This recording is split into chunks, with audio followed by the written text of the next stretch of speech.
So if you remember, we have talked about kinds of contracts wherein we said on the basis of enforceability or legal validity, we have got valid contract, then void contract, right? Like that. So if you can recall, right? If you can recall, what is valid contract? Contract which is enforceable in the court of law. Contract which is enforceable. That means the essential elements of a valid contract has been satisfied. The court of law can compel the parties to perform. Correct. Then coming to the next one, after the void contract, after the valid contract, what we have discussed is void contract. Void contract means which is not enforceable or ceases to be enforceable. And now what do I mean by not enforceable? Obviously it means that you cannot go to court of law, or even if you go to court of law cannot compel the parties to perform. Correct. So basically they have not satisfied section number 10 requirements, okay, or requirements of section number 10. Then in this category itself, we have even another one which is voidable contract. What is voidable contract? Where there is an option given, option available with whom the aggrieved party, the party who has suffered, right? What do you mean by aggrieved party? The party who has suffered will get an option to make the contract valid or void. If the party wants to continue with the contract, that means they want to make it valid, then they can continue with it. But just in case they decide that they don't want to continue with it, they want to make it void, that is also possible. So it's with the aggrieved party that they have got the option to decide. Now we said, when will it happen that the contract will become voidable? There can be many circumstances, out of which one circumstance I have picked, right? If you remember, we said if the consent is not obtained freely, like if the consent is obtained by way of coercion, by applying coercion, okay, acceptance is taken from the offeree, from the other party, okay, by way of coercion, then the contract becomes what? Voidable. Correct. So some of you have asked me this doubt. I explained this earlier. Now I think at least it might be clear if you have not understood earlier, right? Then coming to illegal agreements. Illegal agreements is nothing but where the object itself is illegal, unlawful, right? So maybe you will say the essential elements of a valid contract is satisfied. No, it can't be, because when we say illegal, obviously it is expressly declared to be void. So these illegal agreements are always void ab initio. That means void from the very beginning. Then we have unenforceable contract, and I hope you remember unenforceable contract means again not enforceable, but then due to which reason it is not enforceable, right? It is not because of the non-compliance of section 10, but it is because of the other special requirements. If there is some special requirement, like the contract has to be in writing, the contract has to be on a stamp paper, or the contract needs to be registered, something like that. If there is some special requirement which is not fulfilled, then we will say that is unenforceable contract. If section 10, I'm repeating again, if section 10 conditions not satisfied, then we will call it as void contract, okay, which has the same effect, that is not enforceable only. But then if some other requirement is not satisfied, okay, then we will call that as, we call that as unenforceable contract, okay. Then apart from the legal validity or enforceability, we said another basis can be formation or mode of creation of contract, right? Formation or mode of creation of contract, wherein we said there can be express contract, there can be implied contract. So talking about express contract, right, it is nothing but expressed in words, okay, maybe written or maybe oral. So it can be oral, it can be written. So some of you have asked this doubt that, sir, why will a person do an oral contract? See, we never said that you have to do the contract orally. We are just saying that this is also a type of contract which is possible. Okay, sometimes contract may be written, sometimes contract may be oral. Of course, the drawback of oral contract would be that it would be difficult for you to prove later, right? Proving will be difficult. So we don't advise oral contract, but just we are saying that when we talk about express contract, there is a possibility of written or oral both. Okay, this is covered where? Section number 9. Then we have got implied contract. Implied contract means which comes into place because of the conduct. That means the act or omission. Correct? Act or omission. So maybe sometimes when we walk in a self-service restaurant and have a cup of tea, then it is implied, right? It is implied that now you'll have to pay for that particular cup of tea. So there comes what? A contract. So it's implied. Or maybe if I give you one more example, let us say there is a bus. Okay, there is a bus, RTC bus only, you can say. The RTC bus which is plying, which is on a particular road, okay, which is plying on a particular road or particular street. It indicates what? It indicates that those who want to step in can step in, those who want to travel, those who want to get into that particular bus can get in. So once you get into that bus, right, you have implied that you want to enter into a contract. So there again, there is no word of mouth actually, written or oral way, but then it is just implied, right? Okay. And then this conduct can be act or omission as well. Okay, act or omission as well. If you remember, I've given you some example with respect to omission also yesterday. Like I said, if I say that Naman, you please buy my car in case Harshal doesn't buy. So if Harshal is not buying, right, that is implied now that me and Naman may have a contract in place. So implied means because of the conduct, okay, act or omission, anything. Then if you remember, I have talked about quasi contract multiple times. I have told now what is quasi contract, and I have told you about quasi judicial body as well. So whenever the word quasi comes, we said it is nothing but imposed by law. So quasi contract means contract imposed by law. The parties did not had any intention to enter into a contract. They did not even enter into a contract. It is just that the law has imposed certain obligation. So example I have given about maybe some goods are being lost, or maybe I said I forgot my laptop, and then maybe Akanksha finds that laptops and gets it. So then it becomes my duty to pay the charges, and I have the right to collect the laptop. Same way Akanksha will have the duty to return the laptop to me and collect the charges, will be her right. So this way there is some rights and duties on the part of both the parties, but that is not because they have intended to do that. It is because of law which comes into place. So that's quasi contract which is not being done by parties, but it just happens, correct? And I've told you this quasi contracts is the word which is not being used by law. Law doesn't use this word quasi. Okay, the Bayer Act doesn't use this. It is the courts which uses, it is the public which uses this term quasi, right? So, one more thing I have told you, this quasi contracts is a detailed topic which we'll be discussing later, right? I have shown you what are the topics which we have in our Indian Contract Act, right? The 10 topics which we have grouped, okay?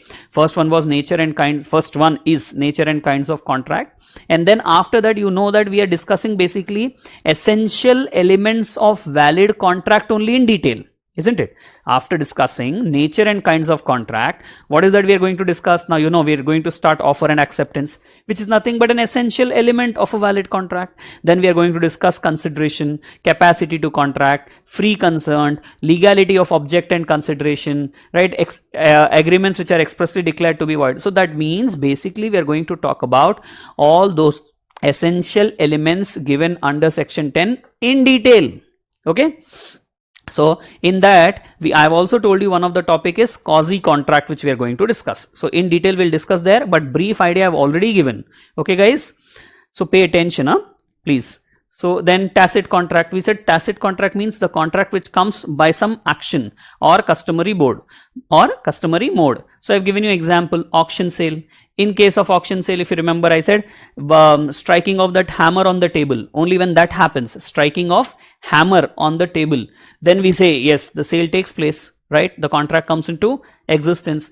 Or maybe they say 1 time, 2 times, 3 times, right? 1, 2, 3, going, gone, right? Like that they may use some customary mode. That is where the contract will come into place, otherwise not. So that is called as tacit contract. Then this is all what? On the basis of formation or maybe mode of creation. Then e-commerce contracts, the name itself is enough. Electronic way when the contract is done, right? Maybe the internet is being used. E-commerce contracts, right, is nothing but about electronic data interchange. So those contracts are called as e-commerce contracts, right? Then this was the second basis. First one was what? Enforceability or the legal validity, correct? And then second one was mode of creation or formation. The third one is on the basis of formation, right? On the basis of formation. So I have told you here, see, when we are discussing about performance, okay, when we are discussing about the basis performance, then we will have to use two things here. One is at the time of formation of contract. At the time of formation of contract, and second one is about what? After formation of the contract. See, when we are talking about at the time of formation of contract, which terminologies are used, or which type of contracts we use? Unilateral and bilateral. But when we are talking about after formation of the contract, then what is used? It is executory and executed contracts, right? It is executory and executed. So before getting into this again, I will just recall that example which I have given you yesterday. I said Akanksha madam has lost her Tommy Choo Choo, right? And I have taken 4 scenarios here. Just recall one by one. Akanksha madam has lost her Tommy Choo Choo. And then what happened? Amit, her friend, could find that Tommy Choo Choo. So gets it to Akanksha, right? Gets it to Akanksha. That means Amit has already done something. And now Akanksha madam is so happy that she says, I will pay you rupees 1000 for this. I will pay you what? Rupees 1000 for this. So she's not paying 1000, but she's saying, I will pay. So that means here there is a contract taking place. Till now there was no contract. But now there is a contract taking place. And when we talk about at that moment, when the contract is taking place, what is happening is one party has already performed and the other party is yet to perform. So those parties, okay, that party which is yet to perform is doing nothing but promise. So if you understand, Amit has performed. Amit has already got the dog, not dog, Tommy Choo Choo. And Akanksha has said that I will pay rupees 1000. That means she's doing what? A promise. So if you understand, when are we talking about this? At the time of formation of contract, because that time the contract is getting formed when Akanksha says I will pay rupees 1000. Okay, so at that moment we will call it as unilateral contract. Okay, we'll use which term? Unilateral. Okay, then question comes that what is bilateral contract? So I said with the same example, if I make some change wherein Akanksha lost her Tommy Choo Choo, Amit is the friend of Akanksha. So what Akanksha does is she informs Amit. She calls up Amit and says, Arey, I have lost my Tommy Choo Choo and I am deeply hurt. So please, if you find that Tommy Choo Choo for me, please get it. I will pay you rupees 1000. Okay, this is what she said. And Amit said, wow, I'm getting an opportunity to earn 1000 rupees. And anyways, I know Tommy Choo Choo, right? So I can find a Tommy Choo Choo and get it so that I can get what? 1000. So now when this is happening, right? When Akanksha proposed this, Amit also said, yes, I will trace out that Tommy Choo Choo. That means the contract is getting formed. So at that moment, that means at the time of formation of contract, at that moment, that's nothing but at the time of formation of contract, what is happening is Akanksha has promised that she'll give 1000. Amit has promised that, yes, I will trace I'll trace Tommy Choo Choo for you. So this is where both the parties are promising. No one has performed. At the time of formation, again understand, at the time of formation of contract means what? When the contract is being done, that time we'll use the term bilateral contract, because here both the parties have promised each other. They have not performed. None of them have performed. If one would have performed and another would have promised, then we would have used the word unilateral contract. Alright, then the other names also we have discussed. When it comes to unilateral, we said it is contract with executed consideration, because already one party has performed. Whereas bilateral means contract with executory consideration, because the parties have not performed. None of the parties have performed. So that's where it is contract with executory consideration. These are other names of unilateral and bilateral. Okay, then coming to executed or executory contract. These terms, please understand, this terminology we use only after formation of the contract. Okay, which means what? Now same example, Akanksha and Amit. Akanksha lost her Tommy Choo Choo. So she called up Amit that please find that Tommy Choo Choo. I'll pay you rupees 1000. Amit said, okay, I will find out, and if I find, you please give me 1000 rupees. Okay, let's say this happened on 1st of May 2000, as I've written also here. See, okay, 1st of May 2000, this happened. Now what happens? Let us say on 3rd of May, Amit gets that Tommy Choo Choo to Akanksha, and Akanksha also pays that 1000 rupees. That means both are performing. Okay, so it will be called as executed contract. Performance plus performance is nothing but executed contract. See, please understand, when did the contract come into place? On 1st of May 2000, when Akanksha lost her Tommy Choo Choo, she called up Amit. Okay, so that is at the time of formation of contract. Okay, on 1st of May, when this is happening, that is called as at the time of formation. Okay, Now, after that, whatever is there will be called as after formation of the contract. So when I pick that example or pick this example, then I said 3rd of May this fellow comes with Tommy Choo Choo. So 3rd of May will be obviously after 1st of May. That means after formation of the contract. This will be called as what? Executed contract, because both the parties have performed their part on 3rd of May. Okay. Now you might say, sir, 2nd of May, what will be the position? On 2nd of May, if you have to call this contract as, executed or executory, what will we pick? Obviously, on 2nd of May, we will say 2nd of May is after formation, right? 1st of May was at the time of formation. 2nd of May will become what? After formation of the contract. So, and 2nd of May, none of the parties have performed, right? So it will be called as executory contract. Okay, are you getting it, guys?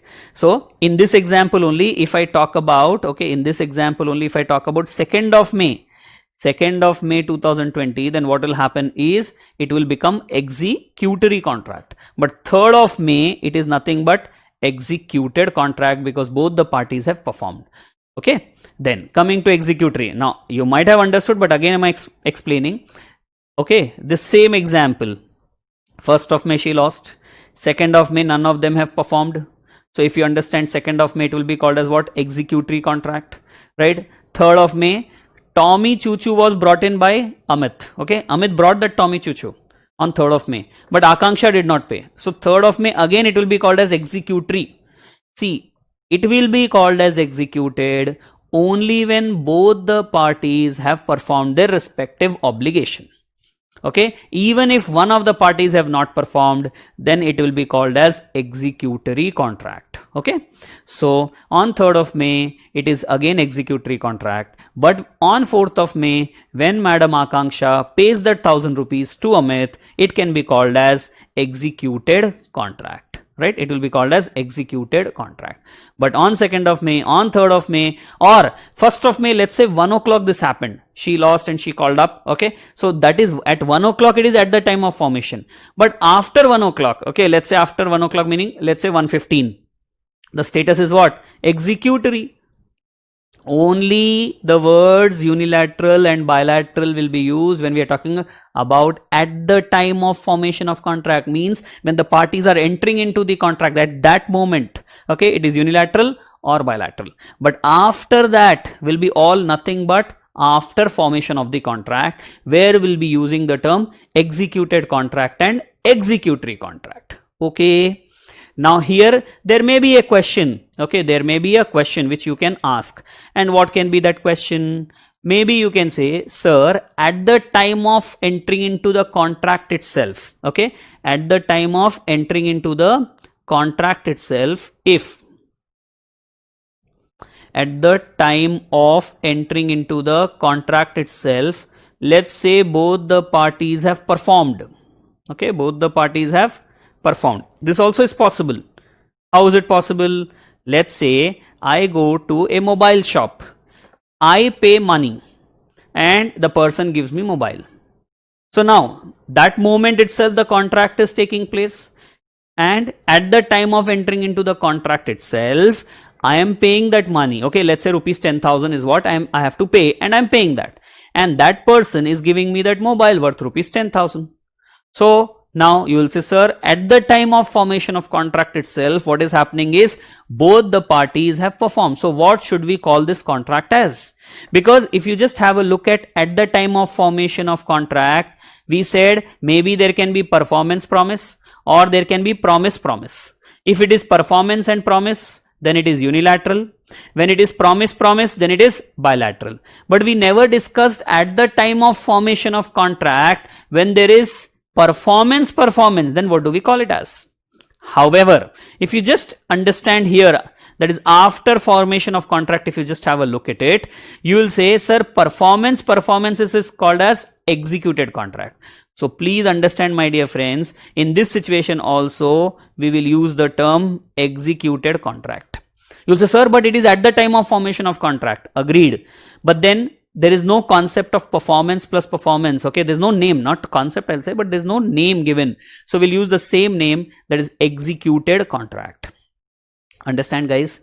So in unilateral contract, one party has performed its part. Okay, one party has performed its part and other party is yet to perform, right? At the time of formation, one party has performed, other party is yet to perform. Yet to perform means it becomes promise, will be called as unilateral. When you say both the parties are yet to perform, then it is called as bilateral contract. Okay. Whereas when I talk about after formation of contract, when you say both the parties have performed their part, then it is executed contract. Whereas if you say after formation of contract, both the parties have not performed, that means promise, promise.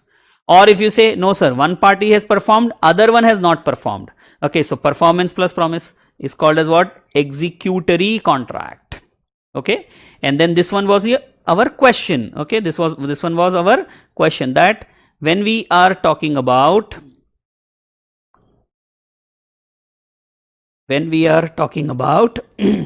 at the time of formation of contract, both the parties have performed, then what should we call it as? So we said then we'll call it as simply executed contract.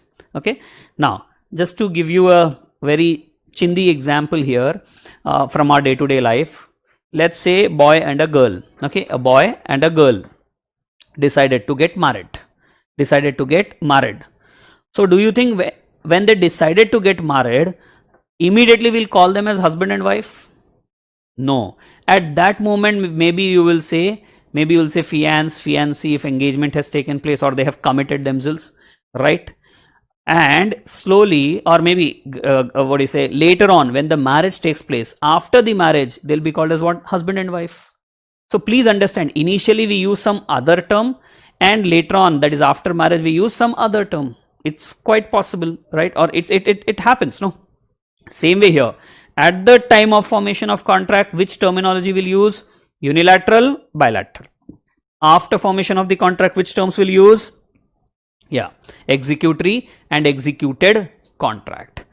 But you may say, no sir, they saw today. Okay, a boy and a girl met today itself and today itself they got married. Then obviously, as we said, okay, here in this example, I was saying that it will be nothing but executed contract. Same way, there will be using the term husband and wife. Right, same day they saw each other, same day they got married, so there is no question of calling fiancé and fiancée, but rather will directly or straight away call them as husband and wife. So if I talk about this scenario which I just raised, this question which I raised, at the time of formation, if both the parties have performed, then we said what will be called as executed contract. Okay guys, I hope now it is clear to you. Still not clear, then please read from the book once. Okay, read from the book once, and then if you have any query, you can always post that query to me. Okay, then as per English law, if you remember, as per English law, we said they classify the contracts into formal and simple. Okay, formal contracts again are of two types: contract under seal or off seal. Okay, and then other one is contract of record. Under seal means which is written, signed and sealed, whereas contract of record means nothing but the court order. Okay, the court order, because of the court judgment, maybe the contract comes into place. Simple contract means nothing but written or oral.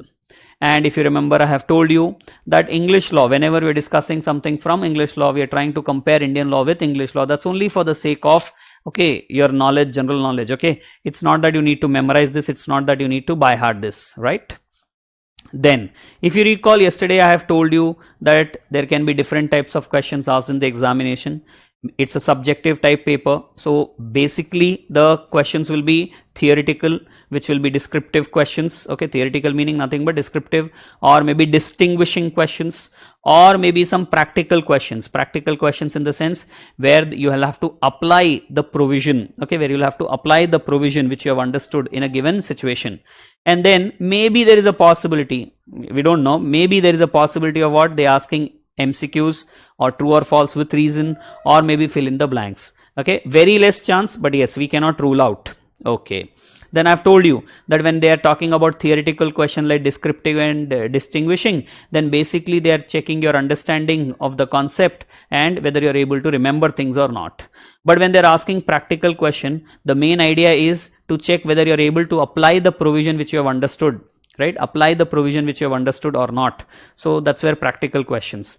And then MCQs, true or false, fill in the blanks, again is based on the, what do you say, understanding concept only. Whether you remember the concept or not is what they'll check, right? Then I have told you, when you're writing theoretical questions, you should be writing point wise, right? When it comes to distinguishing questions, also point wise, but then maybe in a table form you should present it, right? And when it comes to practical, when it comes to MCQs, true or false, obviously as per the requirement you will write.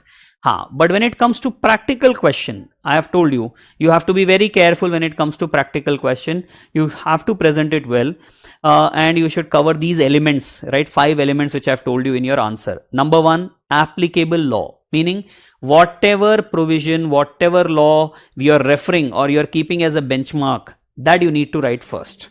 Secondly, you should write the facts of that particular case. Okay, that particular case which is given it to you in the question, you should write summary of the facts.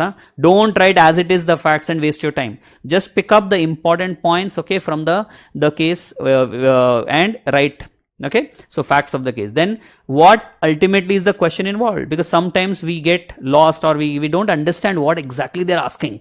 So it's better that you try to understand what exactly they're asking. So that is nothing but question involved. Okay, so you'll write that as question involved is. Then about your explanation, your reasoning, that's another element I said. Your reasoning, your analysis you can write, and then give conclusion. Don't be in a hurry to give conclusion. Okay, first conclusion should come at the end.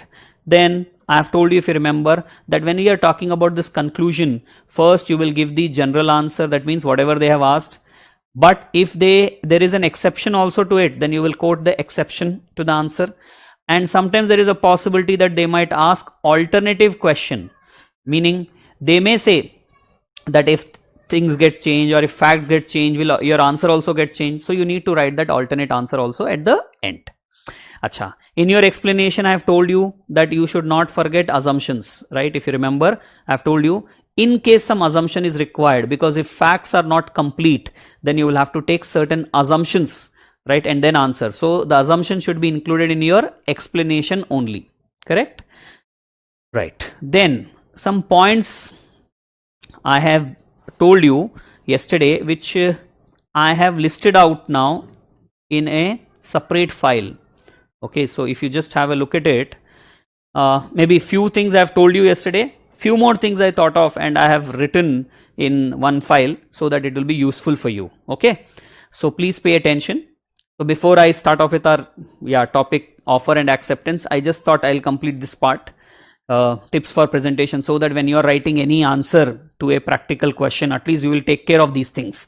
And not just practical but also theoretical questions when you're writing, at least these things will help you. So my idea was to help you with this. Okay, so I have prepared that and now taking up that. So anything which we have discussed yesterday, I'll not elaborate. Anything new, I will just elaborate or I'll just explain it to you. Okay guys? Yes. So first thing which I suggest is, don't bother about side headings. Please don't bother about side headings, because if you're writing side headings, you're wasting your time. You'll say, no sir, in our 11th or 12th or maybe our 10th, they have been saying that please write side headings, please write side headings, right? So maybe we are used to that. Yeah, okay, fine, it's good. I'm also saying I'm also in favor of setting, but what happens is the time which is at your disposal in the examination will be less. So you will have to decide, you will have to choose priority, or you will have to prioritize things. So that is where I'm saying, if you can avoid side heading, you can save some time. The word which you're writing in side heading will be used in the sentence. So what you should do, what I'll suggest is, that word which you want to write as side heading should be written in capital letters in the sentence. So this can be an alternative. So instead of writing side heading, that particular word which you are going to use or which you might have used in side heading should be written in the sentence, obviously will be written. So what you will do is, should be written in capital letters. That way you can just highlight that point or highlight that word, that will act as a side heading. So this is an alternative of side headings. Okay guys? Next, I have told you yesterday, please answer point wise. Please answer point wise. So point wise means what? You should be writing 1, 2, 3. No, I didn't say that. If you remember, I have told you, please use the simple bullet points. Okay, dot. Don't even use this asterisk and other things, right? Don't show your drawing or painting skills here, right? Because you will be wasting a lot of time then.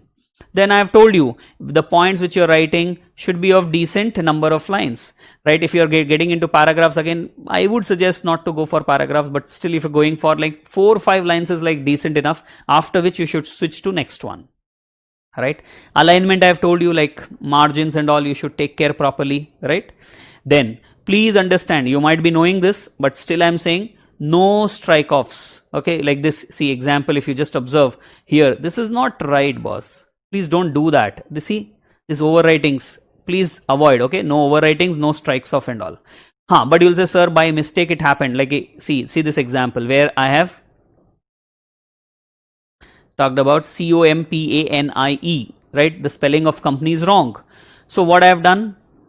Strike through, okay? Just one line I have drawn. Instead of doing overwriting, I have just put one line on it and then again written company. This is the way you can write. So it doesn't look clumsy, okay? If it looks clumsy, obviously you will not be able to impress the valuer. So avoid these type of overwritings and all, okay? That's the next thing. Then next one. I hope you are noting down things, right? Please take care of this, and not just note down, but rather when you practice, right? When you practice the practical questions or any question, okay? Please take care that you start applying this. When you apply, obviously you will not forget. When you practice this, you will not forget it, okay?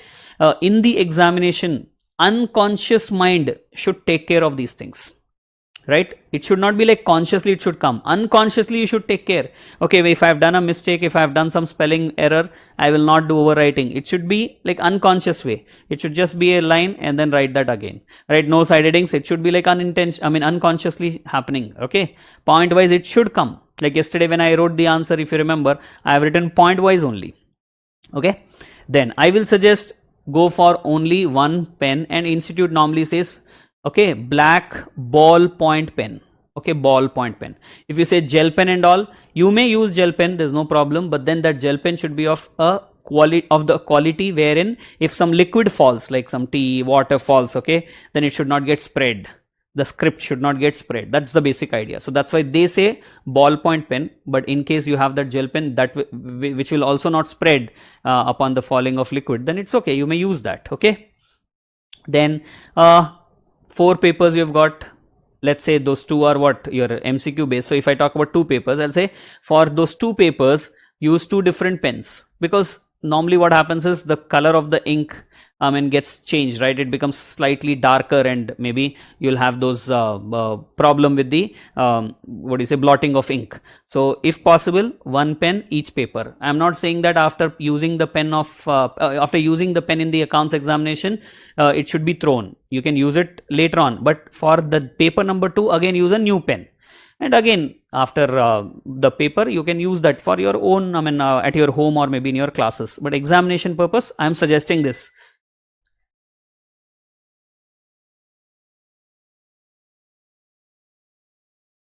Yes, guys.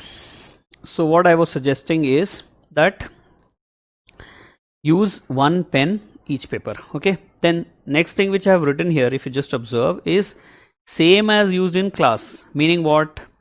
Meaning here that if you are using a particular brand, you are using a particular model of pen in the classes, then you get used to it. So don't try too much in the examination. Rather, use the same pen in the examination also. Otherwise, it becomes difficult in the examination to try with new things. So no experimentation in examination, okay? This also you can keep in mind. Acha, if you are not able to write simultaneously, don't worry, I will send this file to you, okay? I'll PDF this file and send it to you. So don't bother so much, but try to listen to me so that I can quickly cover this, okay? Or I can quickly complete it. Then what I'm saying is personalize the answer. See, yesterday when we were writing the answer, Mr. M died in an accident. So if possible, in the analysis which you do, in the explanation which you give, use those particular names which are given in the case, okay, and then try to conclude. That is going to be always better, so that it doesn't look like you're answering generally, but you're answering to that specific case. So that's why I'm saying personalize the answer. That means use the name of the parties in your explanation or analysis, okay? Next, no multiple color of pens. Okay, in the class notes, probably you're using multiple colors. I am also using, but in the examination, it is not allowed. Only single color. Okay, maybe pencil you can use, but then not multiple color of pens. Then I hope you are aware of this. If you are not aware, then remember no underlining is allowed in the examination. Same way, no circling is allowed. Now don't argue here or don't ask me questions on this, please. These are the instructions given by ICAI which all of us are supposed to follow. Whether it sounds logical, not sounds logical, it's all a different thing. But then please understand, this is what ICAI says. Why is no circling not allowed? Simple reason, because normally a person correct the papers will do the circling. Similar way, if you want to understand the logic behind no underlining, the person correcting the paper might have the habit of underlining. That's where they say no. But you think it is illogical, still you'll have to follow. Okay. Then coming to language, I've already told you, if you want to have a sophisticated language, okay, in the basic classes I've told you, if you want to have a sophisticated language, then you'll have to use simple English, which is grammatically correct and should be using maximum legal terms and euphemisms. What is euphemisms? What is euphemisms? Yes, euphemisms means using less harsh words. That means nothing but using polite words is euphemisms. I gave you an example. Instead of saying bribe, you may use the word gift, right? Normally it happens.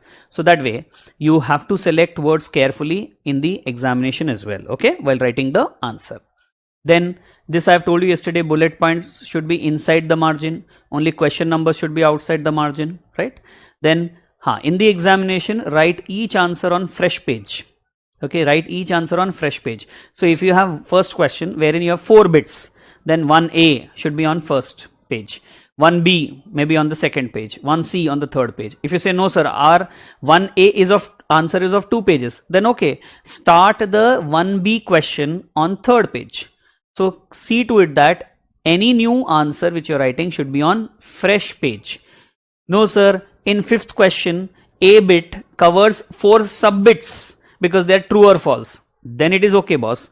But otherwise, make sure that you're answering, okay, on fresh page. Each answer on fresh page is what ICAI says again.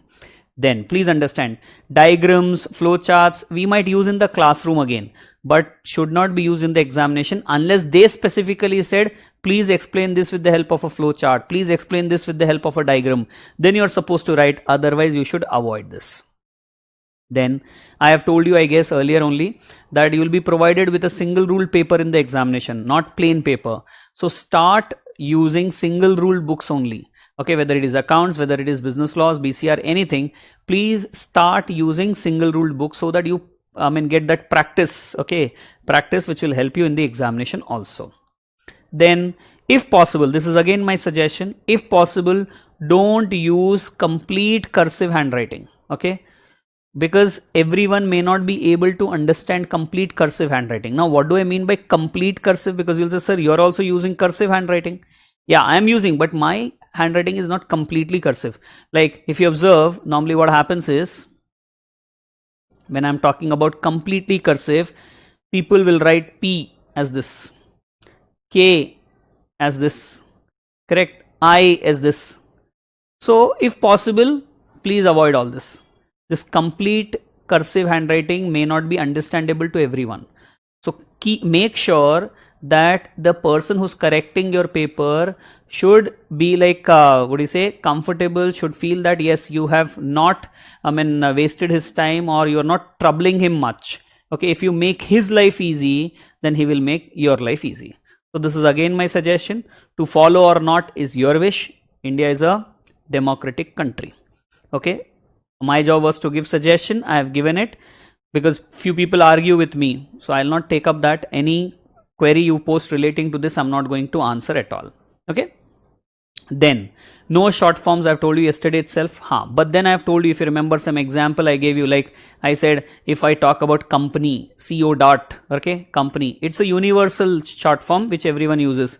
LTD, limited, everyone uses. So you may also use. So something which is universal, okay, fine, you may use. Or suppose you have defined something and then using it. Suppose you have defined something and using it. Sir, meaning, let us say you're writing what? Misrepresentation in some answer. And you know that in the same answer, misrepresentation is going to come 4 times. then you may say, I will write this misrepresentation as MR. So you have defined it, and later on 3 more times when you are writing in the same answer, I'm not talking about different answer. If you're writing this word again in the same answer, then you may use the short form, that is MR. So this is what is defining. Okay. So universal, defining, or another one is used by ICAI. Sorry. Another one is what? Which is used by ICAI. So if ICAI is using some short form, you may also use. Okay. So these 3 exceptions exist. Otherwise, short forms should not be used in the examination. Okay. And I have told you your SMS language also you should avoid. And you write N, you write D, like those SMS language should be completely avoided in the examination. Then this question is also being asked by many students that, sir, is it that we have to write the answers in the same sequence, okay, of the questions? And the answer is no, it's not like that. But see, meaning what? See, 1 to 6 questions you will have in business laws. I have told you in our initial classes itself. First question will be mandatory. Out of the remaining 5 questions, any 4 you have to write. So like that, completely you have to write 5 questions out of 6 for business laws paper. I'm talking about 2A. I'm not talking about BCR. I'm just talking about business laws paper. So if I say that if you want to write first, let's say question number 3, answer to question number 3, you can write. It's not that you have to write first question 1 and then only write question 2. Nothing of that sort. But if you have started with question 3, and let's say question 3 has got 3 bits, you should complete all those 3 bits at one place itself. And after that, you can move on to other question. So let's say you have completed all the 3 bits of question 3, and then later on you want to go to question number 5, wherein 4 bits are there. Then write all those 4 bits, okay, answer to all those 4 bits. And once you complete that question 5 completely, and you say, now I want to write question 1, no problem, you can write question 1. But again, if there are 4 bits in question 1, complete that at one place and then move on to the next one. This is what we expect. Okay, you should not write first 1A, then second A, then third B, then 4C, and then coming to again 1B. No, this is not right. If you start a particular question, complete all the bits and then move on to the next question is what ICAI says. So please follow this particular instruction very clearly. Okay, sequence of questions. Don't try to miss on this. Okay. Then one more thing I'll say is time management, which is very important. So whenever you're writing answer, just observe how much time you're taking, because normally what would happen is if 6 questions you have to write, okay, for 60 marks, you'll be supposed to write what? No, not 6, sorry. 6 will be given and 5 you'll have to write. And if I say 5 questions are there out and 3 bits are there in each, then 15 questions. So you can just calculate how much time you'll get. 3 hours is the time for this paper. BCR plus business laws, both together. Business laws I've told you is for 60 marks, right, guys?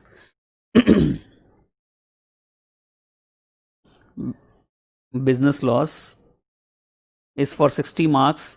And another thing which you have, okay, this is 2A, paper number 2A, paper number 2B, BCR. BCR is for 40 marks, correct? And business laws is for 60 marks. So, and together how much time you get? 3 hours. Total time 3 hours is what you get. So now what I'm saying is, if let's say 2 hours is for this, okay, 2 hours is for this and 1 hour is for BCR. So in 2 hours, if you will have to write, let's say 15 questions, then you can understand, right? I don't have to tell you exact mathematics here, right? If you are getting 120 minutes for 15 questions, then how much time are you getting? Right? If you understand, like 8 minutes odd you will get is what you will have to complete the answer in.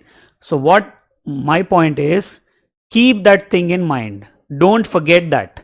Okay, from the very beginning, whenever you are practicing some question at home also, or the assignments or the slip test which we are going to give you, make sure that you follow this time strictly. Initially, I understand it might be difficult, but if you keep on practicing, it will be definitely possible. Okay guys, so I'll not repeat this again because this was something self-explanatory, but I thought if I put it at one place, it will be easier for you. So I will share this file with you and you can have a look at it and start following it. Okay. Chalo. So we have completed our recap, and whatever doubts you had asked, I tried covering in my recap only. I've explained that again. That's where the recap was, a detailed recap today. And then with respect to the presentation tips also, I have explained in detail few things. Now we will start with our topic number 2 in Indian Contract Act, right? In Indian Contract Act, we have offer and acceptance. So one of the essential elements of a valid contract is what? Offer by one party to the other, and that other should be giving the acceptance to the person who is giving the offer. That is where the contract comes in place. So if there is an offer, we cannot say there will be a contract. Offer plus acceptance only will result in a contract. So in short, we have discussed this, okay, while discussing section 10. Now we are discussing it in detail. So as I have told you yesterday, what are the things which we are going to cover here in this topic? Definition, right? Definition of what? Offer as well as acceptance. Then some essential elements of a valid offer, same way of valid acceptance also. Then I have told you some important points relating to offer, relating to acceptance also we will see. Correct? We will be discussing that. Then we have something called as kinds of offer. We also have lapse of offer, right? Kinds of offer and lapse of offer. What do you mean by lapse of offer? If you remember, I have told you lapse means revocation, correct? Lapse means what? Revocation. Revocation means what? Withdrawal of offer. So we have to discuss about that as well. So in offer, we'll discuss definition, essential elements, some other important points, then kinds of offer, lapse of offer. In acceptance, we'll be discussing what? Definition, essential elements of a valid acceptance, and then some important points. Apart from this, if you remember, I've told you we'll be discussing even section 3, section 4 and 5, which deals with what? Communication of offer, acceptance and revocation. Right? How to communicate the offer, how to communicate the acceptance, how to communicate the revocation. That is what we need to see. Plus, when will we say that communication is complete? So completion of communication. Completion of communication of what? Offer, acceptance, revocation. Correct. Then we said time limit also is important. Meaning if offerer wants to revoke his offer, before what time he can revoke his offer. That's where time limit for revocation, time limit for withdrawal of offer is also important. So my dear friends, please understand, we'll be discussing all this in our topic number 2, which is nothing but, as I have told you, offer and acceptance. Yes.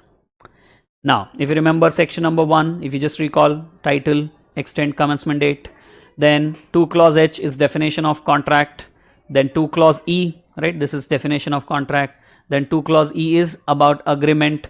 2 clause B gives acceptance as well as I've told you promise, right? Then 2 clause I, voidable contract, right? Voidable.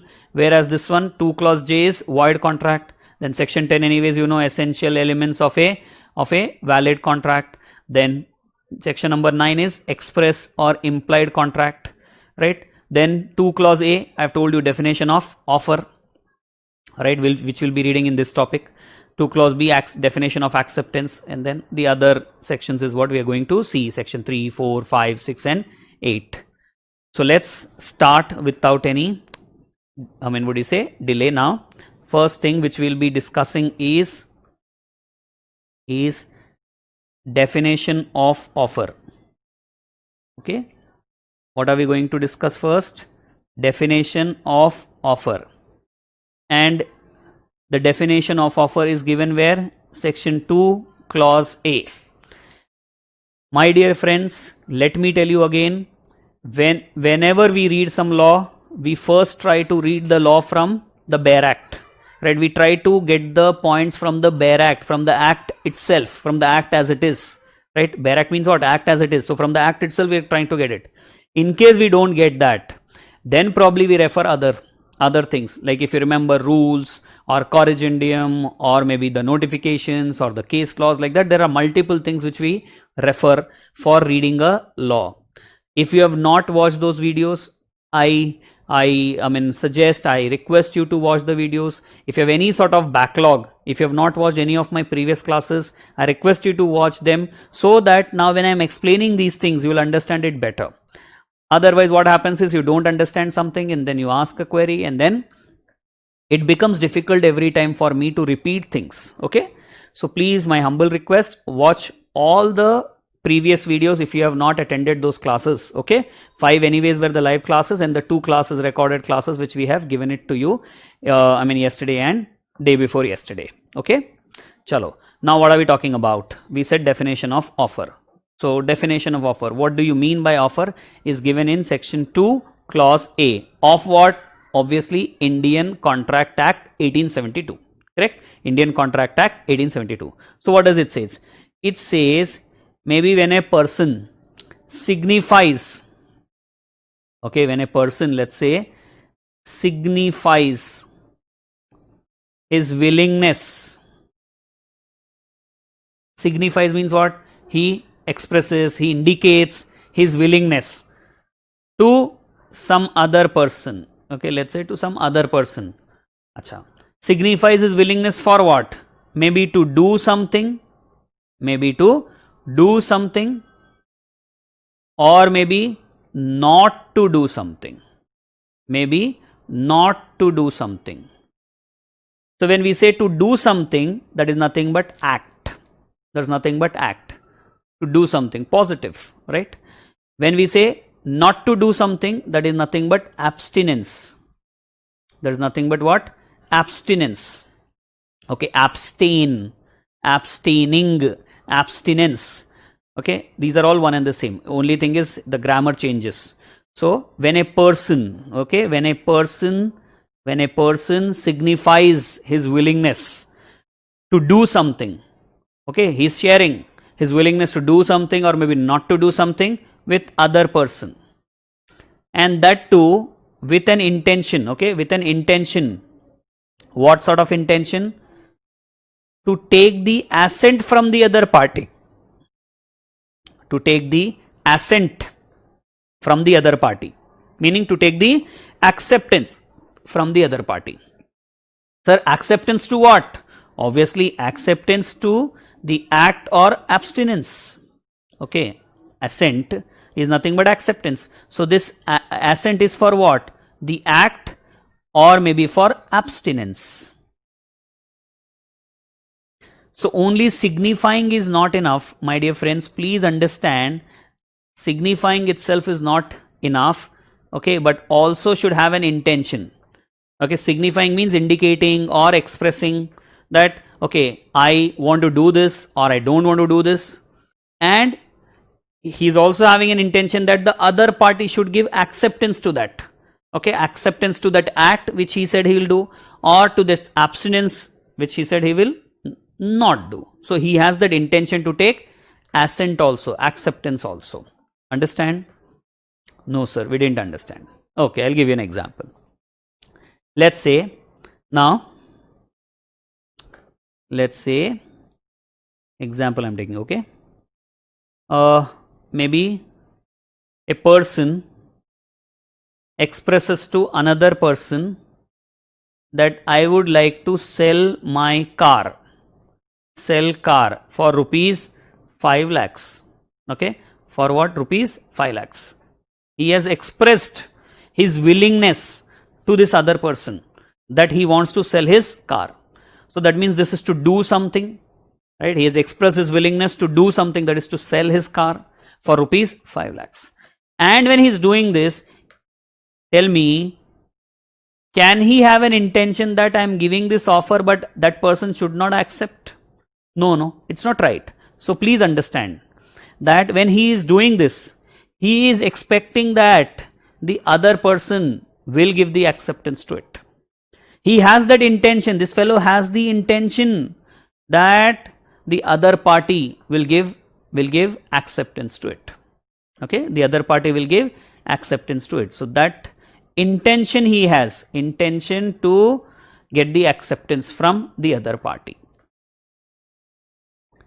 Now you'll say, sir, acceptance to what? Acceptance to act or acceptance to abstinence? Obviously the event involved here is selling car, which is nothing but act. It's something positive. It's not for abstinence, right? So obviously he is having an intention that the other party will accept his act. That means the other party should say, yes, I am ready to buy the car for rupees 5 lakhs. Understand, guys? So again, I am sharing the definition. Please listen to me carefully. When a person signifies his willingness to another person, and that willingness is for what? To do something, that is nothing but act, or not to do something, which is nothing but abstain from doing, or maybe abstinence. And when he is signifying this, he is having an intention. What sort of intention? Intention to take the assent. Intention to take the assent. Assent means what? Acceptance from the other party. Acceptance for what? Acceptance for the act, or maybe for abstinence, as the case may be. Understand, guys? Now the question comes, sir, what will be this party called as? The person who is giving an offer, what will that party be called as? So please understand, the party will be called as offerer, and the other party will be called as offeree. Okay, not offeree, it's offeree. The person who gives the offer, or the party who gives the offer, is called as offerer, and the other party, that is the party to whom the offer has been given, is called as offeree. Okay, then we may also call this person, okay, as proposer. The person who's giving offer can also be called as what? Proposer. If you uses this term, proposer. But there is no term called as proposee. So don't write that. If you have written, please write that visible strike through. I hope you understand what is visible strike through. See, this is the strike through, and that's visible, meaning the word propose is still visible but striked off. There is one more way of striking off, which is revenge mode. You'll say, sir, what is that revenge mode? See, you'll write proposee and then no need to do this. Okay, please avoid all this. Okay, you can just use visible strike through if you have done a mistake. So proposee is what we are not expecting. We may use the term proposer for the term offerer, but there is no term called as proposee for offeree. Okay, acha. Let us say that the offeree has given the acceptance. The offeree, after receiving the offer, has given the acceptance. Then what will this offerer be called as? Offerer will be called as promiser, because offer when accepted becomes a promise, correct? Okay, offer when accepted becomes a promise. So that's why once the acceptance is done, not when the offer is given, only when the acceptance is given by the offeree, then if you want, you can change the term to what? Promiser. And same way, here we'll change the word to what? Promisee. Okay, the offeree will be called as, or offeree can be called as promisee. We can use these terms. Same as I have told you about, at the time of formation you will be using unilateral, bilateral, and after formation we will be using executory, executed. Same way here. When the offer is given, at that time, please understand, okay, we will be using the term offerer, proposer, okay, and here offeree, offerer or proposer, and the other party is offeree. But once acceptance is given, then it will be called as what? Promiser and promisee. Okay, the parties will be called as promiser and promisee, and I have given you the logic behind that. The logic is very simple. When an offer is accepted, it results in promise as per section 2 clause B, and that's where the parties can be called as promiser and promisee. Okay, great. If you have understood this, now let's move ahead with something more. Or let's do one thing. Let's try to see our printed material as well. Okay, so if you just have a look at it, this is topic number 2 in our printed material. Where will you find this printed material? Those who have already got it, very good. And those who have not got it, please understand, the link which is provided to you for the video classes contains even the notes, contains even this printed material. So same link you have to use, wherein there is a folder, separate folder for material. Okay, for material, that is nothing but for the book, and you can access the book there. Okay, yeah.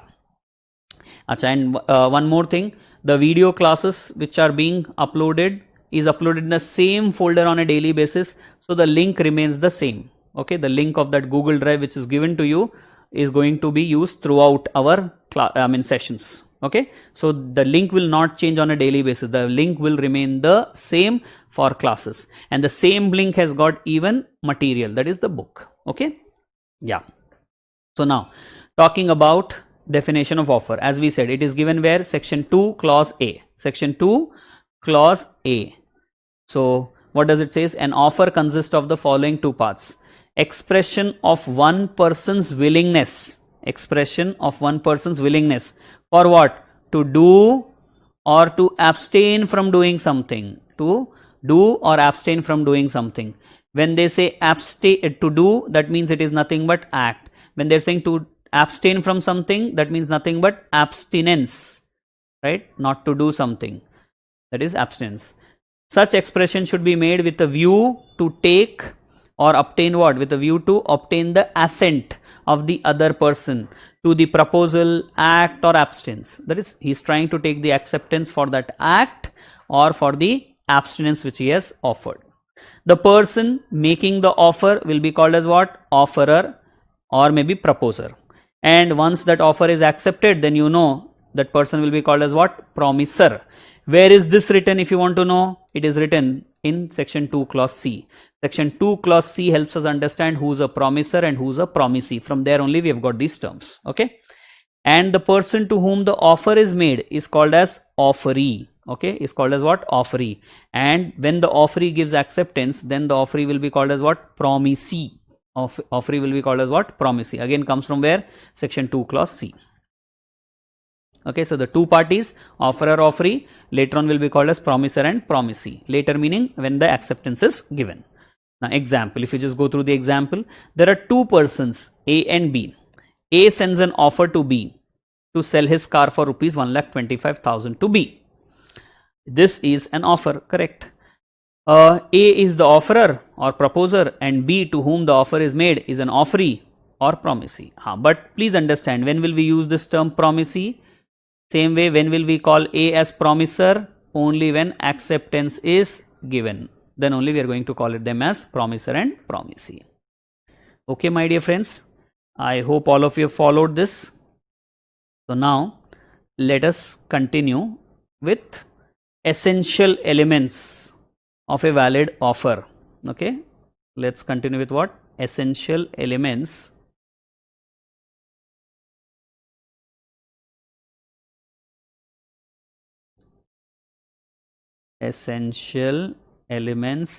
of a valid offer, after discussing the definition of offer. Right. So what do you mean by essential elements of a valid offer? Like we had essential elements for a valid contract, same way we have got some essential elements for valid offer. Meaning, if these elements are complied with or are satisfied, then only we can say the offer is valid.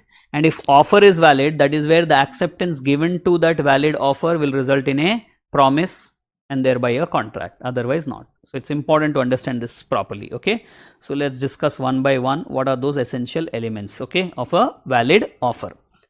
The first one is, this offer must be communicated. Must be communicated. Communicated to whom? To the other party. Meaning, now in the previous example only which we have taken, where A offered to sell his car for rupees 1,25,000 to B. Okay, so now he is signifying his willingness. That means he is expressing his willingness to whom? To B. So if he wants to sell his car to B, don't you think he should inform B about it? He just says this to himself that, okay, I want to sell my car to B for rupees 1,25,000. Will that be enough? No, it can't be. Akanksha thought that I will ask Amit to look out for my Tommy Choo Choo. So do you think now if Akanksha says this to herself, okay, maybe standing in front of the mirror, will it be enough? Will it suffice? No.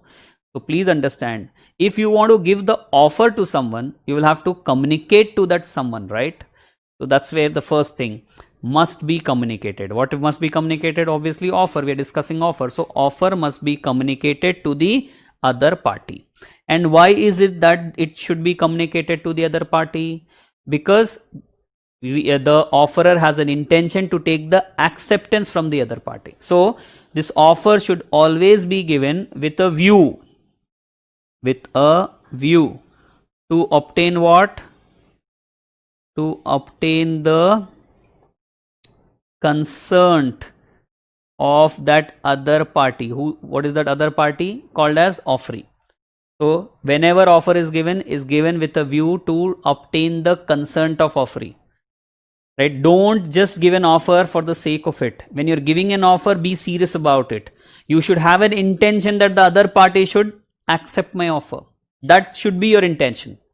When A said, I am ready to sell, or I want to sell my car to you for rupees 1,25,000. What was there in his mind?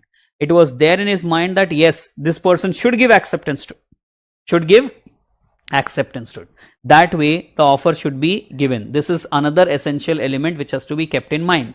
If you don't have this intention of taking acceptance, then it cannot be called as a valid offer. Maybe you will call it as offer, but that cannot be called as valid offer. Then very important thing, that this offer when given must not be, you can say, putting, or must not be putting a burden of acceptance. You'll say, sir, what does that mean? It means when the person is giving an offer, when one party is giving the offer and saying that you will have to give acceptance to it, I don't know anything, right? If I don't hear from you, that means you have accepted it. These type of things will not work. See, you should have an intention to take the acceptance, but you cannot compel acceptance. You cannot put a burden on the offeree that you have to accept it. You have no choice, because you know free consent is very important. No? So it's not possible that this person, this offerer, puts a burden on him or says, if I don't hear from you, if I don't get the answer from you, if I don't get the reply, then I'll assume that as if you have accepted. This is not correct, my dear friends. So that's where the third essential element. Then one more thing which you know, earlier we have discussed, that offer must be what? Definite. Offer must be definite. Offer must be clear. Offer must be certain. That means offer should not be vague. Offer should not be vague. Offer should be clear. Offer should be certain. Same example I'll take. Suppose I have 5 cars and I say I am giving an offer to sell my car. Okay, I propose to sell my car for rupees 5 lakhs. Now I said I have got 5 cars. So if I simply say I am proposing to sell my car for rupees 5 lakhs, question comes, which car out of those 5 cars, which one am I talking about? Isn't it? So that is a question which will be raised. So my dear friends, we need to understand that when we give an offer, any person, any party who is giving an offer should always be giving an offer, right, which is definite, clear, certain, no chance of any confusion, no vagueness at all. Right. Then must be capable of creating legal relations. Okay, must be capable of what? Creating legal relations. Meaning, when you're giving an offer, you should have an intention of creating legal relations. That means if I'm giving an offer, I'm giving an offer with an intention to take the acceptance from the other party. So if the party give acceptance and later do not perform the part, do not perform his obligation or her obligation, then I will sue that party in the court of law. That should be your intention. Okay, so you will, when you're giving an offer and you want to call that offer as a valid offer, please understand it is very important that you should have an intention of creating legal relations. That means your intention is to make that party bound. Okay, legally bound. Once accepted, then you're serious about it. If that party doesn't do that his part, then you will take that party to the court of law. Right? Same way, if you don't do your part, then that party will take you to the court of law. That should be the intention there. That is where we say offer must be capable of creating legal relations. Okay, offer must be capable of creating legal relations. one more we can take is must express final willingness. Offerer, okay, offerer when he's giving an offer must express what? The offer must express final willingness. Meaning what? If someone is giving an offer, it's not that he's still thinking about it. It shows his final willingness. Yes, this is final. I want to sell my car. No, I am thinking that I'll sell my car. Do you think this is final? No. So it's very important when you're giving an offer, think about it. Okay. When do you think about it? Before giving an offer. Otherwise, don't give an offer. Think about it, whether you're serious about this offer, whether you want this to happen or not. If you think, yes, I want this, then only give it. So it's very important that it should be, it should show your final willingness. Okay. So this way we have got some essential elements of valid offer. Only if these essential elements are met, then we can say the offer is valid, right? So let me just quickly take you through again. What did I say in this? The essential elements include what? That the offer must be communicated to the other party. That's very important. The offerer cannot just speak to himself. He'll have to convey it to that other party. Which other party? To whom he wants to give the offer, right? Other party in the sense to whom he wants to give the offer. Because again the question comes, if I want to sell the car to Naman, is it that I should give the offer to Naman or should I go and communicate with Harshal? No, if I have to give this to Naman, I should communicate directly with Naman.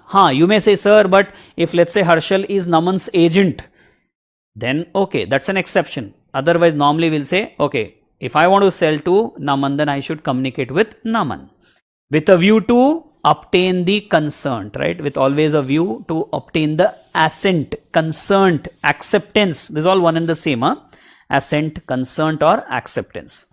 And I hope you are paying attention to the spellings as well. Acha, one more thing, let me tell you. See, if you commit any spelling mistakes in the examination, then maybe there is a chance that they may ignore if that spelling mistake is not changing the meaning. If that spelling mistake is not changing the meaning. But if spelling mistake changes the meaning of the sentence, then obviously they'll deduct marks. For example, suppose you had to write legal hair. You had to write legal hair in the examination. Now you might have understood what I'm going to say now. Instead of writing H-E-I-R, you've written H-A-I-R. Right? H-A-I-R. So what will happen? Maybe E replaced with A, but will change the meaning. So this spelling mistake will definitely prove to be costlier for you. That means they're going to deduct marks for it. So keep in mind that you don't commit spelling mistakes. And just in case it happened, then probably it could save you, or it can save you only if that is not changing the meaning. Okay. Yeah. So I was talking about essential elements wherein we said communicated to other party, offer must be communicated with a view to obtain the consent, right? Should not put a burden of acceptance on that offeree. He should be freely be able to decide that. The offer must be definite, clear, certain, and should not be vague. The offer must be capable of creating legal relations. So it's not about social relations or agreement. We're talking about legal relations here. Then only it will be a valid offer. It should always express final willingness. So it's not that he's just thinking, or it's not that, I mean, he's still yet to decide and all. Okay. He has already decided what is that he wants to do. That's what we expect. Okay. Chalo. Great. Now let us talk about important points, some important points relating to offer, and in this only we will cover even type of offers or classification of offers. Okay, when we are discussing important points, that time we will be discussing even maybe type of offers also. So let us start one by one, or we can do one more thing. If you want, we can read these essential elements from the book once, okay, just to have more confidence, and then maybe go ahead with that important points or types of offers. Okay. Yes. So let's read once from this Now, essential elements of a valid offer. The offer must be communicated to the other party to be accepted. Thus, an offer accepted without its knowledge does not confer any legal rights. Yeah, the other party didn't get to know about the offer, then how will that party give the acceptance? It's not possible. So communication is very important. That is where the other party can give acceptance to it. Otherwise, acceptance will have no meaning. Okay. Suppose I did not give any offer to Naman, but Naman comes and says, yeah, I accept. Arey bhai, I have not given an offer only to you. Where is the question of you saying acceptance? Next, second one. The offer must be made. The offer must be made with a view to obtain the consent of the offeree. So as soon as the offeree accepts it, the offerer is bound by it, because once the acceptance is given, then it results in promise. And when there is promise on both the parties, from both the parties side, it will result in a contract. So that's why they're saying offerer is bound by it. Only when acceptance is given, then the offerer is bound by it. Example, A jokingly said that he was willing to sell his horse for rupees 2000. B, knowing that A was not seriously making the offer, said that he has accepted the offer. In this case, A's offer is not the real offer, not a valid offer, as he did not make it with a view to obtain the consent of B. Right? Because he was just joking here. So he had no intention of taking the acceptance from B. So if B is giving that acceptance will have no validity. Okay? That because that offer itself is not a valid offer.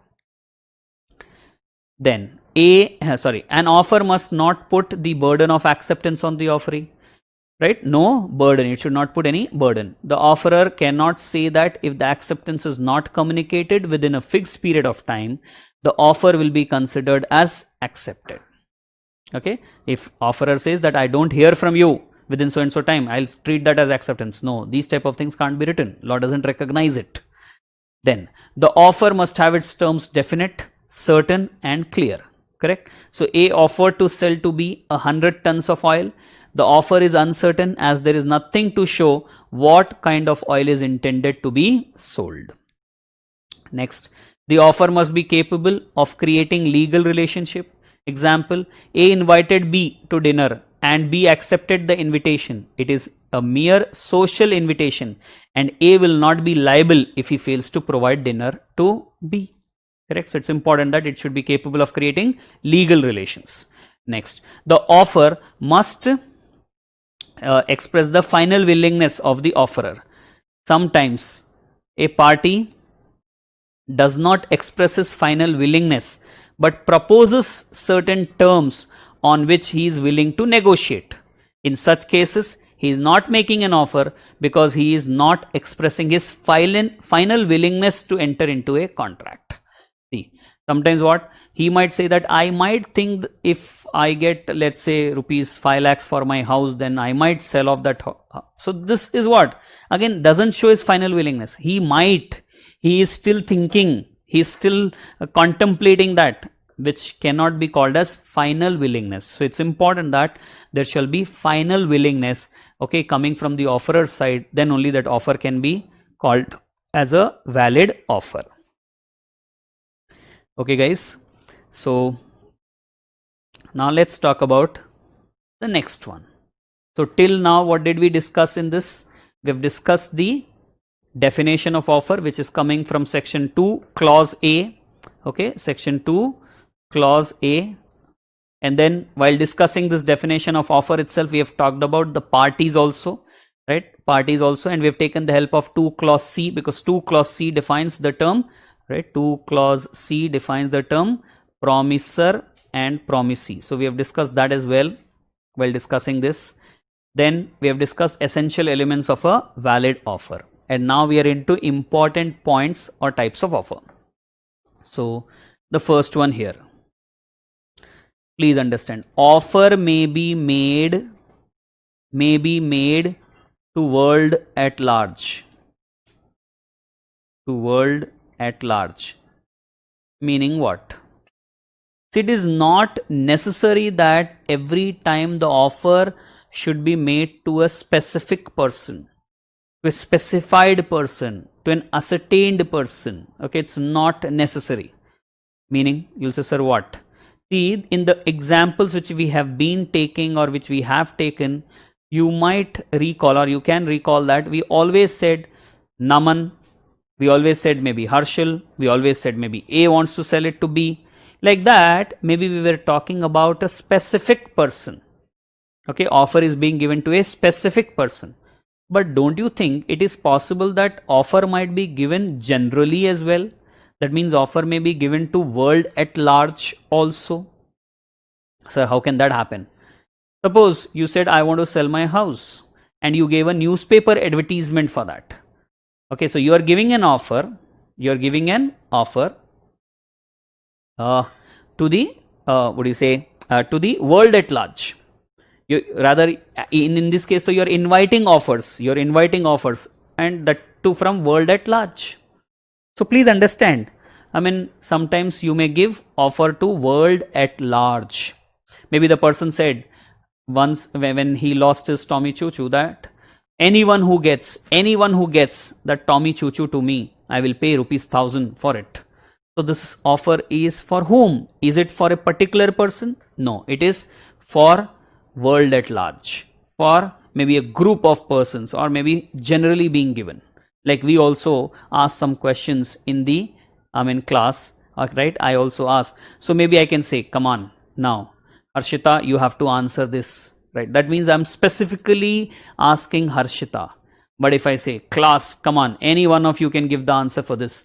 So this means what? It becomes general. Okay. So here as well, we have got what? That offer may be made to world at large. So from this itself, we get to know that there can be specific offer, there can be a general offer. See, so that is where I was telling you, while discussing important points, probably we can discuss even what types of offer. Okay, we can discuss what types of offer as well. Okay, not every time, but mostly we'll be discussing that way. Right, then next one, this offer may be to do something or not to do something, correct? Offer may be to do something or not to do something. That means offer may be positive or offer may be negative. Offer may be positive or offer may be negative. I said, please supply 100 units of mobile to me. Okay.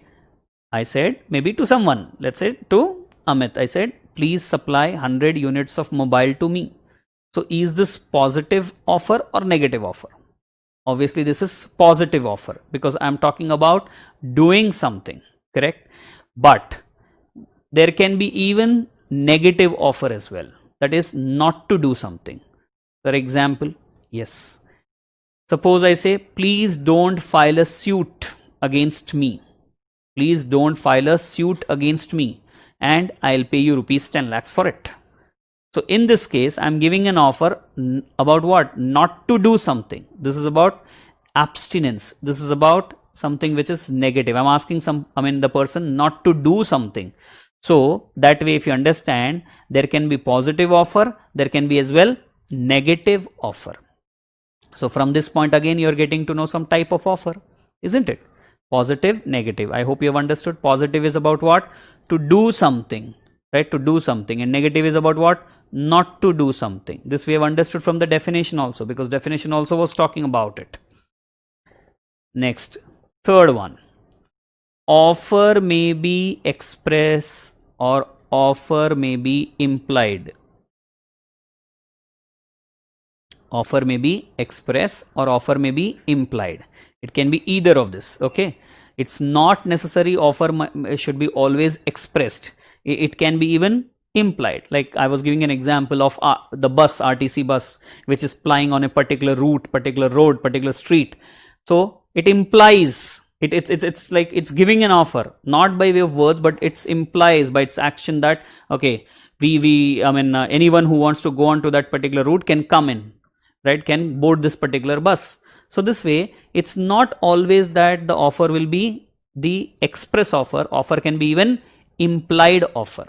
Okay. So offer can be express, offer can be even implied. So again, type of offer also we got to know from this particular point.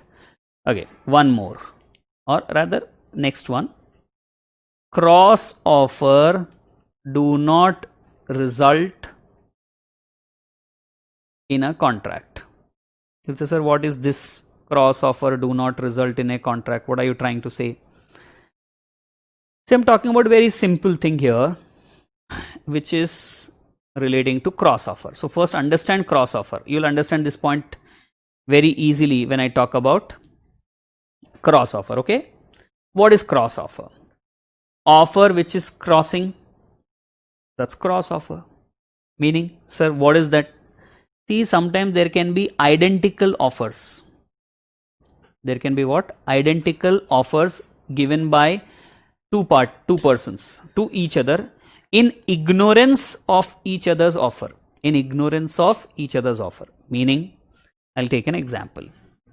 Let us say there is one person, okay, who gives an offer to sell his house for rupees 1 crore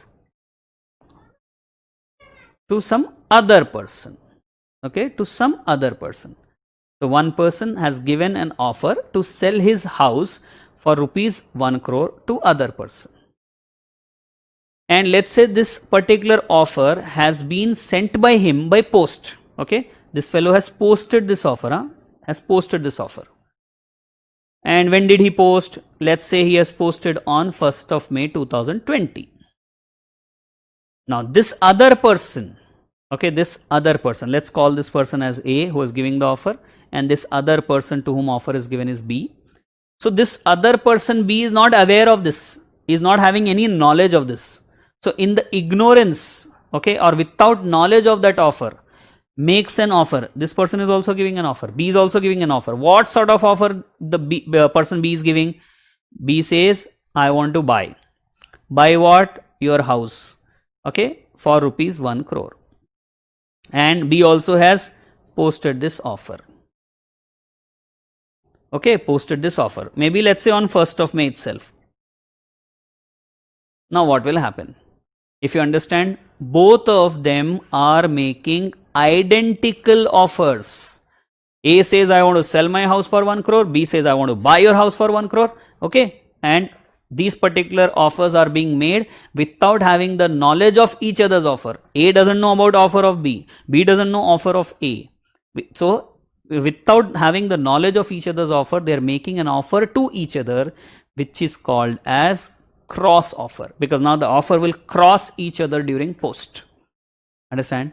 So this cross offer do not result, okay, please understand, do not result in a contract. Reason? See, for a contract, what do we need? For a contract, we need offer and we need acceptance. But here what is happening is, there is an offer and also offer only. There is an offer and offer, which cannot result in a contract.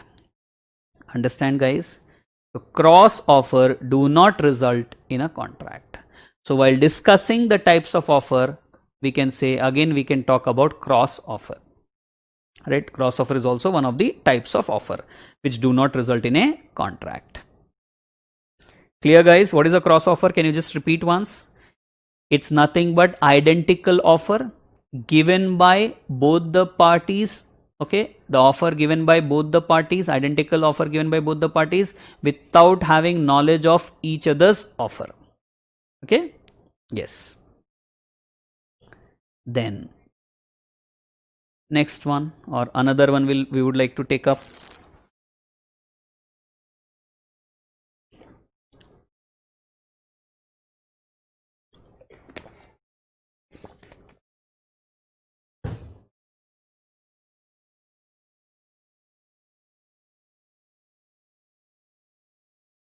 A mere statement of intention.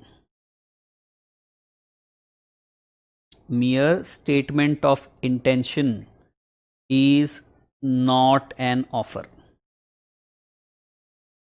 Sir, what? Mere statement of intention. if you just intend to do something without having, what do you say, an intention of taking the acceptance, that is not an offer. See, when I'm giving an offer, we said the person should express willingness to do or not to do something with a view to take the assent from the other party for the act or abstinence, isn't it? So if some person is just intending something, right, is just intending something, that cannot be called as what?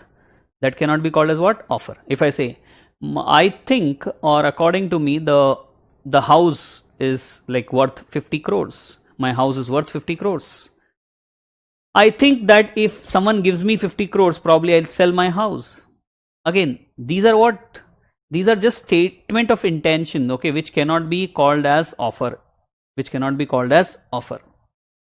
Understand, guys? When you make an offer, make properly that offer with a view to take the assent from other party, and that should show, as we said earlier, only final willingness, right? So this point is actually a continuation of the essential elements which we have discussed when we said express final willingness, right, in these essential elements. So this is connected to that particular point, okay, continuation of that. Now next one, very important thing which I'm going to discuss is invitation to offer. Okay, invitation to offer differs from offer. Differs from offer.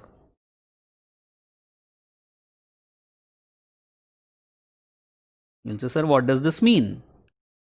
So you need to understand first what is invitation to offer, and then you'll have to understand what is offer. Okay, so let me explain what is invitation to offer, and then offer, and also acceptance. You will understand it. Person gave an ad or advertisement in the newspaper. For what? Anything you can say. Let's say for selling his house. To sell his house. This person A gave this newspaper advertisement that he wants to sell his house. Now, person B comes and says, I am willing. Okay, this person B comes and says, I am willing to buy your house. I am willing to buy your house. Now, don't you think after this, A should agree? Yes, A should agree to it. Okay, yes, I will sell my house to you. Correct? Should happen or not? Yes. So now please understand this willingness of B to buy the house after seeing that newspaper advertisement is nothing but offer. This is not acceptance, my dear friends. Please understand, this is offer. And when A agrees to this, this is nothing but acceptance. This is nothing but what? Acceptance. Now you might say, sir, then what is this newspaper advertisement? This is invitation to offer. This is invitation to offer. Okay. This newspaper advertisement was given to invite offers from others. Right? This was to receive offers from others. Let's see who gives an offer and who gives the best offer. Then I will decide. Then I will sell. Okay, so this can't be called as offer. This is only invitation to offer. But when B comes forward and says, I would like to buy, or C comes forward and also says, I would like to buy, that means they are giving an offer. And after that, again, A has to decide which one he would like to accept, which one he would like to agree upon. So that will be called as acceptance. Okay, my dear friends. Sir, one more example, sir. Yes, sir. Why not? We will take. Don't worry. So I am taking another example of prospectus of a company. Okay, prospectus of a company. All of you have heard of prospectus of a company? Prospectus which is given by the company when they want to issue securities like shares, debentures. When they want to issue to the public, they issue some document called as prospectus. In that they'll write some vital information of the company, right? It will contain vital information of the company so that the investor can read that, can know about the company, and then can take a decision whether to invest in that company or not, whether to buy the securities in the company or not, right? So prospectus is a document by way of which the investors can know about the company and then can take a decision whether to invest in that company or not, correct? Okay, so there is prospectus. And then there is something called as application form, and then there is nothing but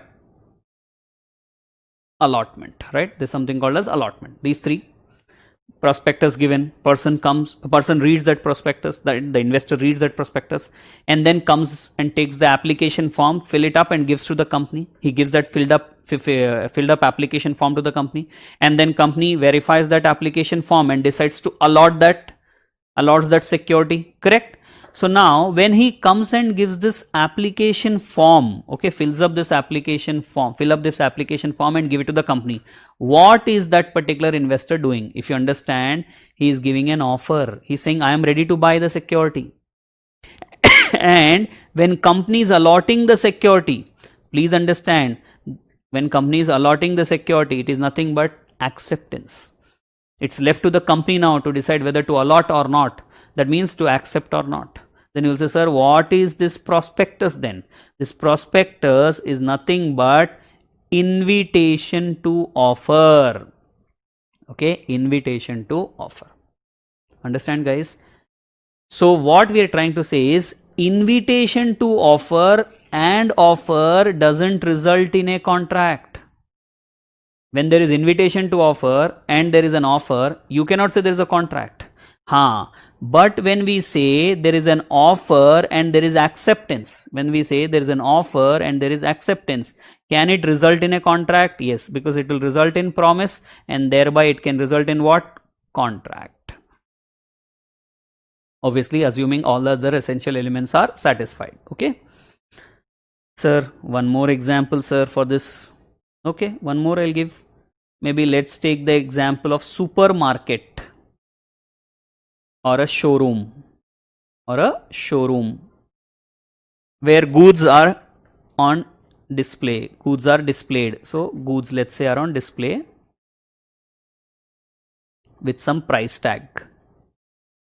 Isn't it? When you go to the supermarket, you find number of things there. Same way when you go to a showroom, maybe number of things are displayed in the showcase or maybe in the almara with some price tag. And then what you do is pick them and put it in the trolley. Okay, pick them and put it in the trolley, and then offer at the cash counter. Offer them at the cash counter. You go to the cash counter with the trolley and give it to them. And then what happens? The person bills it. At the billing counter. That person bills that particular goods which you have picked. Okay, right? So now, my dear friends, please tell me now, what is this? When the person has picked, that is, you have picked and put it in the trolley and go to the cash counter, what is this called as? This is nothing but offer. You have offered that I would like to buy this. And when the person has billed it, has collected the cash and billed it, that means the person has given acceptance. Has given the acceptance. This again, if you understand example of those implied offer, implied contract we are talking about, no? So it's like that. The person has picked it, okay, and given it to the counter. That means he has implied, he is giving that implied offer, and that other person is what? Billing it. So that means acceptance is being given. Now you might say, sir, what is this? And obviously you know the answer. It is nothing but invitation to offer. It's nothing but invitation to offer. So please understand, my dear friends, invitation to offer does not result in a contract. Invitation to offer should be supported by offer as well as later on acceptance. Then only we can say the contract can come into place.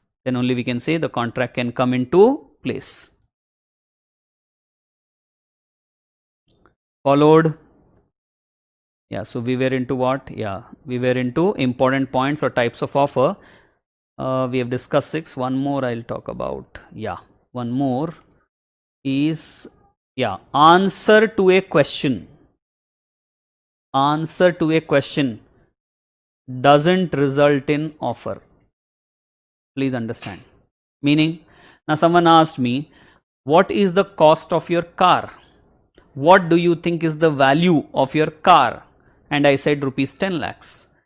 Does it mean now that I want to sell my car for rupees 10 lakh? Does it mean that I have given an offer to sell my car for rupees 10 lakhs? No. So please understand, answer to a question cannot be called as an offer. Okay, cannot be called as an offer, cannot be constituted as an offer. Followed? Good. So simply answering some question cannot be called as an offer. Okay, sir. Acha, one more thing. Counter offer. Okay. So, sir, what is this counter offer? Okay, I'll explain. I'll help you understand. With an example only directly, I'll explain you. Let's just say there is this person A, okay, who is giving an offer to sell his mobile. Let's say he wants to sell his mobile at rupees 10,000. To whom? To some person B. Okay. No, sir, please don't use the name AB. Okay, you can take any name. If you want, you can say Shruti wants to sell her mobile. Let's say to whom? Any name again you can take. Let's say Harsha. So now Harsha says, I am interested in buying your mobile. Okay. I am interested. She says, I will buy your mobile, but I will buy for rupees 8,000. Okay. So if you understand, this particular statement which was given by A, that is in our example we said Shruti, is nothing but offer. Okay, A has offered, that is in our example we said Shruti has offered to sell her mobile for rupees 10,000 to Harsha, that is B, and Harsha, that is B, has said that I would buy. After knowing this, that means she has the knowledge of this offer. She said after having the knowledge of this offer, she said that I will buy your mobile, but for how much? Rupees 8,000. So this is nothing but counter offer. So what is counter offer? If you understand, counter offer is nothing but conditional acceptance. Right? She is accepting, but she has put some condition here. So conditional acceptance is not a valid acceptance. It will result in what? Counter offer. Because now it is like A has to decide, that is Shruti has to decide whether she should sell that mobile for 8,000 or not. It's like what? Another offer which has come. So this cannot be called as acceptance. This is only a counter offer. Okay, so counter offer doesn't result again or doesn't amount to valid acceptance. Okay, and thereby doesn't result in a contract. Acha, few people uses this term qualified acceptance also. Huh? What is counter offer? Qualified acceptance. Qualified acceptance means nothing but conditional acceptance, and that itself is counter offer. Okay, guys, I hope you have followed. Yes or no? Right. So ready to buy at ready to buy, but only at 10,000, not, ready to buy at 8,000, not at 10,000, isn't it? So that's where counter offer has come. And now the last one here, which is standing offer. Standing offer, or maybe we can say open offer, meaning nothing but continuing offer.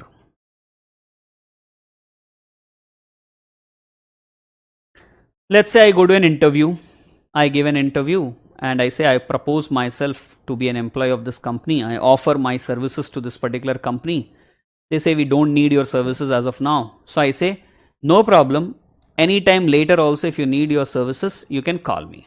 Okay, or you may say, sir, you're a chartered accountant, you're a consultant, right? So maybe you go and give some offer to a company or to a business entity, wherein you say that you can offer some services relating to company law, right, relating to some business laws.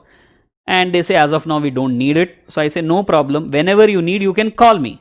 So that means it's nothing but what? An open offer given, right? Whenever they want they can come. No sir, let's say you say that only within 1 year you need to give acceptance. Yeah, so it is open till what? 1 year. So even if I put some restriction of this sort, okay, restriction in the sense some time limit, right? Next 1 year you may call me. So till 1 year it is nothing but open. It's nothing but the offer which is standing. Okay, don't say now sleep. What is sleeping offer or what is sitting offer? Huh? So it's a standing. It's a continuing offer. Understand? So this is with respect to what? The important points and even types of offer. Okay, let me just take you through again and then we can read it from the book as well. We said offer can be specific or general. That means offer can be made to world at large also. Offer may be positive, offer may be negative. We said offer may be express, offer may be implied also. Then we said cross offer do not result in a contract. What is cross offer? The offer which crosses each other. That means there's identical offer which is crossing each other. So that means parties have given identical offers to each other without having the knowledge of each other's offer. A doesn't know about the offer of B, B doesn't know offer of A, and that's an identical offer which they're offering. Correct? Then mere statement of intention is not going to result in offer. Just you have an intention is not enough. That one more thing, that intention you should communicate, and when you communicate, we communicate with the view to take acceptance. Correct? So only having intention is not enough. Communicating also is enough, important, not enough, sorry, is also important, plus with a view to take acceptance. And then as we said, invitation to offer is different from offer. Invitation to offer is only to receive offers. So after you receive offer, you will have to decide whether to accept them or not. So I've taken some example of newspaper advertisement or maybe prospectus or maybe supermarket or showroom. That's nothing but invitation to offer. Then we said answer to a question is not an offer. Simply when you answer a question, that doesn't mean you have given an offer. Next, counter offer. Counter offer is nothing but what? Qualified acceptance, conditional acceptance, correct? So when the person is saying that I'll accept your offer, but I'm changing this thing or I want this to be changed, that means that person itself has given a new offer now. So that will be called as a counter offer, and counter offer is not actually a valid acceptance. Then we said there can be open offer, which can also be called a standing offer. That means it's a continuing offer, right? It's a continuing offer. Maybe if you want, you can put some restriction as to up to this time only you can accept that particular offer. That can be done, but otherwise it is, we understand, nothing but going to be or can be accepted till the time they want. Okay guys, so now we have covered what? If you just come to the outline, we have covered the definition. We have covered the definition of offer, right guys? We have seen essential elements of a valid offer. We have seen even the important points of offer, and along with that important points only, we were trying to cover even kinds of offer. So what is left in offer is lapse of offer, right? Lapse of offer, which comes from section number 6. So this is something which is left, and obviously acceptance we have not touched at all, but I was just trying to see, relating to offer we have certain things, relating to acceptance we have certain things, and then section 3, 4, 5, which is communication, completion of communication. So if we say this particular topic 2 we are grouping into 3 parts, first part is what we are actually seeing. In that first part still something is left, and what is that something left? It's nothing but lapse of offer. Okay, so yeah, obviously we need to read as well from the book.